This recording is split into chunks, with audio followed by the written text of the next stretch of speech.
9 तारखेला जो विराट मोर्चा निघाला त्याच्यामध्ये प्रमुख मागण्या होत्या की महाराष्ट्राच्या मराठा समाजाला जे हैदराबादमध्ये जे दाखले जे कुणबी दाखले भेटायले जे आता सुरू झाले देणं त्या धर्तीवर आज आम्ही 50 वर्षापासून निजामकालीन काळामध्ये आम्ही तिथं एसटी प्रवर्गामध्ये होतो।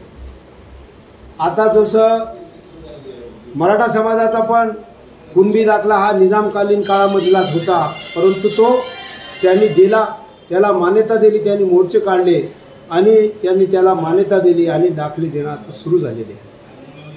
आमचं एवढंच असं म्हणणं होतं की बाबा तुम्ही जर त्यांना दाखले देता तर मग तुम्ही आम्हाला का देत नाही, आणि हे दाखले मिळवण्यासाठी आमचा हा कालचा 9 तारखेचा हा मोर्चा आजचा तो काढण्यात आलेला आहे। आणि साहेब याचं वैशिष्ट्य म्हणजे असं आहे, जर आमचा समाज जर तुम्ही पाहिला तर आमचा समाज हा ऊस तोडणारा आमचा समाज आहे, गिटी फोडणारा आमचा समाज आहे, रोडवर गिटी आथरणारा आमचा समाज आहे। जे काही मेहनतीचे काम आहेत ते पूर्ण कामं हा बंजारा समाज करतो। मला असं वाटते की आज जर आमचा समाज एसटी प्रवर्गामध्ये जर गेला, आज मी तुम्हाला सत्यता एक सांगतो, दुर्चुना या वरचुना या गावामधून आपल्या काय तेलंगणामध्ये जे राजलगुडा गाव आहे त्या गावामध्ये माझा आजा गेलेला आहे। त्या आजाच्या मुलाचं नाव, माझा जो काका आहे त्याचं नाव दशरथ आहे आणि त्याचे 4 मुलं होते। त्या 4 मुलापैकी 3 मुलाला तिथं नोकरी लागलेली आहे। ती कशामुळे लागलेली आहे तर ती एसटीच्या आरक्षणामध्ये आहे म्हणून ती लागलेली आहे। ही आम्हाला फार मोठी आशा आहे।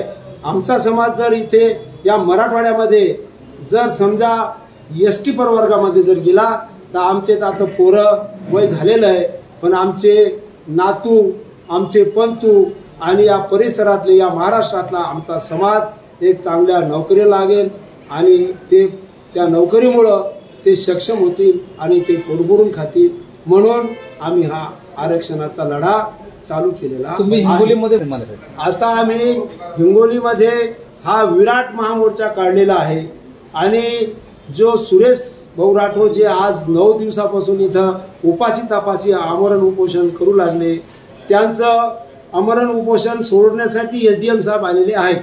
आता एसडीएम साहेब म्हणजेच कलेक्टर साहेब आहेत। आता कलेक्टर साहेब हे मुंबईला आमचे काय घराणे पाठवतात, काय मागण्या पाठवतात त्याच्याकडे आम्ही लक्ष देऊ, आणि जर त्यांनी या 15 दिवसामध्ये किंवा 1 महिन्यामध्ये जर आम्हाला काही निर्णय नाही जर दिला तर आम्ही लाखोच्या संख्येनं मुंबईवर मोर्चा आम्ही धडकल्याशिवाय राहणार नाही।